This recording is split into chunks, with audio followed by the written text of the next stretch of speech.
बाद सोचिए फ्रेंड्स, 18 साल बाद जिंदा मिली पत्नी।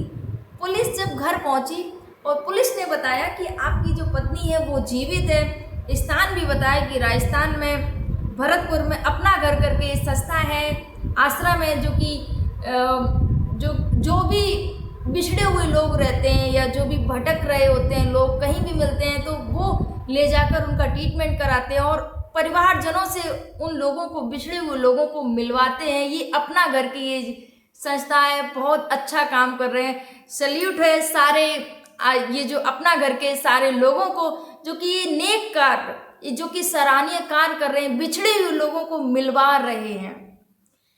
तो ऐसे ही आज मैं आप सभी के समक्ष स्टोरी लेके आई हूँ, जो कि एक पत्नी को जब पता चला कि जो उसकी पति की जो पहली पत्नी है, जो उसकी सौतन है, वो जीवित है, तो उस पत्नी ने अपनी सौतन को लाने के लिए पति को भेजा और ऐसे ही खाली हाथ नहीं भेज दिया, 16 श्रृंगार देकर अपने पति को भेजा कि 16 श्रृंगार लेके जाइए। आखिर कौन है ये स्त्री, कहाँ की है ये घटना, जानने के लिए बने रहेगा पूरे वीडियो में। आप सभी को मेरा प्रणाम, मैं सरिता राठौर। कैसे हैं आप सभी फ्रेंड्स? आज की मैं सच्ची घटना आप सभी के समक्ष लेके आई हूँ। ये कर्नाटक के गांव मटौली, अफजलपुर जिला गुलबर्गा से है, जो कि गुलबर्गा के रहने वाले शिवलिंगप्पा अपने परिवार के साथ में, एक हंसता खेलता परिवार, उनकी 2 बेटे होते हैं, एक बेटी होती है। उनकी जो पत्नी होती हैं वो अपने परिवार, पत्नी जो ललिता थी, अपने परिवार के साथ में एक बहुत अच्छा जीवन, खुशहाल जीवन यापन कर रहे होते हैं। लेकिन एक दिन आता है कि पता नहीं क्या होता है, पत्नी कहीं जाती है, गुम हो जाती हैं, बाहर पत्नी घर से निकलती हैं, उसके बाद में वो वापस नहीं आती हैं। पत्नी क्या हुआ, कहाँ गई, कोई पता नहीं चल रहा था। जो शिवलिंगप्पा होते हैं वो अपनी पत्नी को ढूंढने के लिए काफ़ी कोशिश करते हैं, लेकिन पत्नी का कहीं भी अता पता नहीं लग रहा था। जब पत्नी का पता नहीं लग रहा था तो काफ़ी परेशान, क्योंकि 2 जो छोटे छोटे बच्चे थे, बेटी थी, 2 बेटे थे, एक बेटी थी। अब जो पति था अकेले कैसे बच्चों का पालन पोषण करे, घर पे काम करे, उनको खाना बना के खिलाइए, तो फिर काम करने के लिए बाहर जाए, तो पति के लिए बहुत ज़्यादा परेशानी हो गई थी। पत्नी को भी ढूंढने का प्रयास, रिपोर्ट भी दर्ज कराई जाके थाने में, और हर प्रकार से कोशिश की कि कैसे भी करके पत्नी मिल जाए, लेकिन पत्नी का कहीं पता नहीं चला। जब पत्नी का कहीं पता नहीं चल रहा था तो जो पति होता है वो बच्चों के लिए, पालन पोषण के लिए, उनकी देख रेख के लिए दूसरी शादी कर लेते हैं कि कम से कम जो हमारे बच्चे हैं उनका पालन पोषण होता रहेगा। इस वजह से पति ने दूसरी शादी कर ली और साथ में पत्नी को ढूंढने का भी प्रयास जारी रहा, लेकिन नहीं मिली। तो शायद उनको लगा कि शायद अब वो नहीं रही है। यही जो पूरा परिवार था, सारे लोगों ने यही सोच लिया था कि शायद अब पत्नी नहीं रही है। उसके बाद में दूसरी शादी हो गई।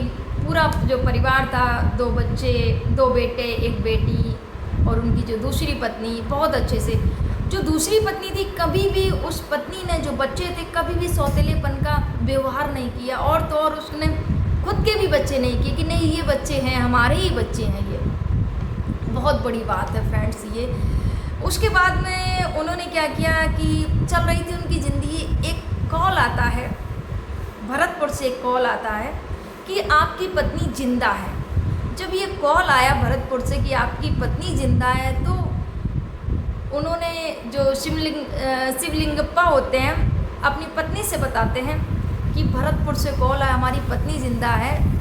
पूरा परिवार खुश हो जाता है, बच्चे भी खुश हो जाते कि मेरी माँ जिंदा है। जो पत्नी थी वो भी खुश हो जाती कि दीदी वो जिंदा है, और पूरा परिवार खुश हो जाता। उसके बाद में उन्होंने बताया कि जो अपना घर जो संस्था है जो चल रही है, जो कि बिछड़े हुए लोगों को मिलवाते हैं, जो बिछड़ जाते हैं अपने घर से, उन सबको मिलवाते हैं। उनकी देख रेख बहुत अच्छा है। मैं भी अपना घर जो वीडियो रहते हैं ना, मैं सोशल मीडिया पर देखती रहती हूँ। उनके जो कार्य है काफ़ी सराहनीय हैं। बहुत सारे लोग जो किसी भी बीमारी से परेशान हैं, दुखी हैं, रोडों पर रहते हैं, तो उनको वो कैसे भी करके ले जाते हैं, वहाँ पर ले जाके उनको नहलाना धोना, उन बहुत अच्छे से उनकी केयर करना, उनको टाइम से खाना देना, उनको रखना अच्छे से। अगर वो मेंटली बीमार है तो उनका ट्रीटमेंट कराना, इलाज कराना, बहुत सारी चीज़ें ये अपना घर संस्था कर रहे हैं। बहुत अच्छा लगता है देखकर, मानव सेवा जो कर रहे हैं, सच में सैल्यूट है उन सभी लोगों को जो इतना नेक काम कर रहे हैं, इतना सराहनीय कार्य कर रहे हैं। उन्होंने बताया कि 2013 में चैरिटेबल ट्रस्ट सूरत में रेस्क्यू की गई थी। ये जो महिला थी, जो ललिता थी, 2013 में चैरिटेबल ट्रस्ट सूरत में, वहाँ से इनको रेस्क्यू किया गया था, वहाँ पर मिली थी। उसके बाद में स्थान का जो अभाव था वो, उसके बाद में इनको भरतपुर में भर्ती कराया गया।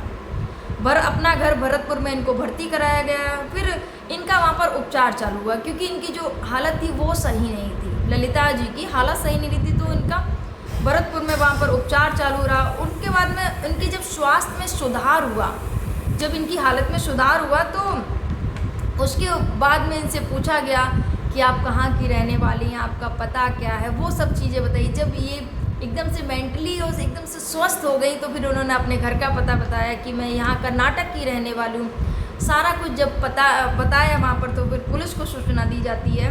पुलिस को सूचना दी जाती है कि ऐसे ऐसे करके ये महिला यहाँ कर्नाटक की, आप पता करिएगा, ये घर का अपना पता बता रही है। तो पुलिस के माध्यम से संपर्क किया जाता है और वहाँ जाती है पुलिस और बताती है जाके कि आपकी जो पत्नी थी ललिता, वो जीवित हैं और वो भरतपुर में अपने घर में, आश्रम में वहाँ पर रह रही हैं।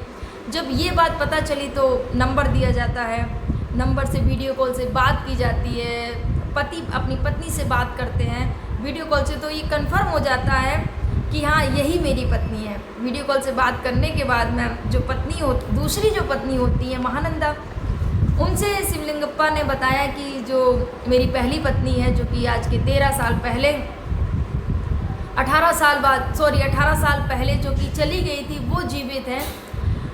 तो उन्होंने, उनकी पत्नी ने बताया कि अगर दीदी जिंदा है तो देर किस बात की है, जाइए जल्दी से दीदी को घर लेके आइए। ये शिवलिंगप्पा की दूसरी पत्नी ने ये अपने पति को बोला कि देर मत करिएगा, जल्दी से दीदी को लेके आइए। बच्चों को भी पता चला तो बच्चे भी बहुत ज़्यादा खुश हो जाते हैं। उसके बाद में उन्होंने बताया कि लोग बोलते हैं कि सौतन तो आटे की भी अच्छी नहीं होती है। तो शिवलिंगप्पा ने बताया ये संस्कार है कि सच में ये जो कहानी आई है, कम से कम बहुत सदियों बाद ही ऐसी कहानी ये होगी। 24 साल के बाद, 24 साल पहले और एक और कोई स्टोरी ऐसी घटी थी 24 साल बाद, जितना कि न्यूज़ में था मैं आपको उतना ही बता रही हूँ फ्रेंड्स। 24 साल बाद ये ऐसी स्टोरी आई है कि एक पत्नी ने अपनी सौतन को बुलाने के लिए अपने पति को भेजा, और ऐसे ही अब खाली हाथ नहीं भेजा। उन्होंने बोला कि दीदी को लेके आइए और फिर से विधि विधान से लेके आइए। 16 श्रृंगार जो होते हैं, बिंदी, सिंदूर, मंगलसूत्र, चूड़ी, बिंदिया और सोने के कान के जो टॉप्स होते हैं वो भी भिजवाए, साड़ी, पूरा 16 जो श्रृंगार होता है एक महिला का, वो भिजवाया वहाँ पर पति के साथ में। और पति राजस्थान के भरतपुर में अपना जो घर है, जिस आश्रम में वो रह रही थी, वहाँ पर पति जाते हैं तो पत्नी को देखकर उनकी आंखों में आंसू आ जाते हैं। पत्नी भी पहचान लेती है मेरे पति, उनकी भी आंखों में आंसू आ जाते हैं। दोनों जब पति पत्नी को लोगों ने रोते हुए देखा, मिलते हुए देखो, सबकी आंखें भर जाती कि देखिए ये प्रेम है पति पत्नी का। जो भी है उनकी मानसिक हालत सही नहीं थी, इस वजह से वो घर से निकली। और 18 साल बाद जब वो मिली अपने पत्नी को तो फपक फपक के रोने लगती हैं पति पत्नी दोनों। उसके बाद में वो पत्नी को मंगलसूत्र पहनाते हैं, जो शिवलिंगप्पा होते हैं, जो उनकी दूसरी पत्नी ने भेजा था, सारा 16 श्रृंगार, वो जो साड़ी, जो कपड़े, जो सारा कुछ, सिंदूर, मंगलसूत्र वहाँ पहना के, कानों में भी उनको पहना के 16 श्रृंगार करने के बाद में उनको घर वापस लेके आते हैं, वहाँ से जहाँ आश्रम में वो रह रही थी। तो वहाँ की जो प्रक्रिया थी, जो पुनर्वास जो प्रक्रिया है, उसको उन्होंने, जो उनके पति होते हैं वो वहाँ पर पूर्ण कर देते हैं। पूरी करने के बाद में पूरी प्रक्रिया, और अपनी पत्नी को साथ अपने घर लेके आते हैं। जब पत्नी अपने घर पहुँची, अपने बच्चों से मिली, तो उसकी खुशी का ठिकाना नहीं रहता है। अपने बच्चों से लिपट के रोने लगती है, बच्चे भी रोने लगते हैं। जब दूसरी पत्नी को देखा तो उसकी भी आंखों में आंसू से भावुक हो जाती है कि इतने साल बाद, 18 साल बाद एक माँ अपने बच्चों से मिल रही है, बहुत बड़ी बात है। और वो पत्नी, जो पहली पत्नी, दूसरी पत्नी थी, उसका भी धन्यवाद अदा करती है कि बहन तुमने मेरे बच्चों को संभाल के रखा, देख रेख की। और सच में सैल्यूट है उस दूसरी पत्नी को जिसने अपने जो पहली जो बच्चे थे, पहली माँ के जो बच्चे थे, इतनी देख रेख की, इतने अच्छे से रखा।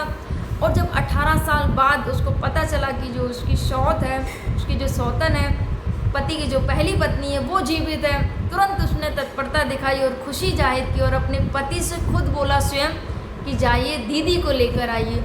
और 16 श्रृंगार के साथ में उसने अपने पति को देकर भेजा कि ये सब दीदी को पहना के लेके आना अपने घर में। तो बहुत बड़ी बात है, सैल्यूट है उस बहन को जिसने इतना बड़ा दिल दिखाया। और सच में जो अपना घर, जो ये जो संस्था है, उनको भी सैल्यूट करती हूँ मैं, जो इतना नेक और अच्छा काम कर रहे। बहुत सारे, एक नहीं बहुत सारे बिछड़े हुए लोगों को ये जो संस्था है वो मिलाती है, अपनों को मिलाती है। और ये सब सोशल मीडिया के माध्यम से ही बहुत सारे वीडियो भी अपलोड होते हैं कि ये आप इनको जानते हैं तो प्लीज़ बताइएगा। और जो परिवार मिलते हैं सच में गदगद हो जाते हैं, खुशी का ठिकाना नहीं रहता है। कैसी लगी आपको ये स्टोरी कमेंट जरूर करिएगा। थोड़ी भी अच्छी लगी तो प्लीज़ वीडियो को लाइक और चैनल को सब्सक्राइब जरूर कर देना। आप सभी को मेरा प्रणाम। जय हिंद, जय भारत, जय सिया राम।